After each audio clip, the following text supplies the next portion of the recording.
Est-ce possible de marier un homme qui n'est pas de Dieu si on est déjà dedans? Que faire? Cette question, beaucoup de chrétiens n'aiment pas. Moi, je vais donner ma réponse, mais il y a certains chrétiens qui vont te dire, ah non, mais tu peux rester, tu vas le changer. Si tu es déjà dedans, il faut sortir. Il y a un passage dans la Bible qui dit, ça parle du peuple d'Israël. La Bible dit que le peuple d'Israël s'était éloigné de Dieu. Et Dieu, il avait défendu au peuple d'Israël de se mettre avec les peuples étrangers. C'est-à-dire, par exemple, supposons que les Ivoiriens, c'est le peuple de Dieu. Et Dieu dit aux Ivoiriens, je vous aime, vous êtes mes enfants. De toute la terre, c'est vous que je choisis.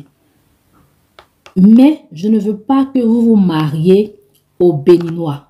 Quelqu'un me dit, mais pourquoi tu as choisi Béninois? J'ai choisi Béninois comme ça. Comme si Dieu dit, les Ivoiriens, vous êtes mes enfants chéris.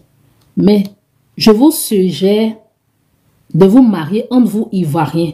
Mais ne vous mariez pas avec les Béninois, ne vous mariez pas avec les Togolais, ne vous mariez pas avec les Nigériens.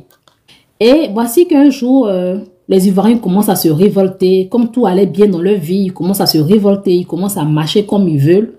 Et ils se permettent de se mettre en couple avec les Béninois, les Togolais. Et Dieu se fâche. Il se fâche, mais il ne dit rien. Et voilà que les Ivoiriens voient que, ah non, mais on a mené notre vie, on n'a pas écouté Dieu, on s'est mis en couple avec les Béninois. Et aujourd'hui, tous les ennemis, nos ennemis nous torpillent, ils font de nous ce qu'ils veulent. Il faut qu'on retourne vers notre Père. Donc les Ivoiriens décident d'aller vers le Père, d'aller vers Dieu. Puis ils disent, ah, Papa Dieu, on te demande pardon. On reconnaît que tu nous as dit de ne pas nous marier avec les Béninois. Mais on s'est déjà mariés. Papa, on te demande pardon. Papa, pour te montrer que nous t'aimons, pour te montrer que nous revenons véritablement à toi, on décide de nous séparer des femmes béninoises avec qui on était déjà mariés. On décide de nous séparer d'eux. Même les enfants qu'on a eus avec ces femmes-là, avec ces femmes, avec ces hommes, on décide de nous séparer.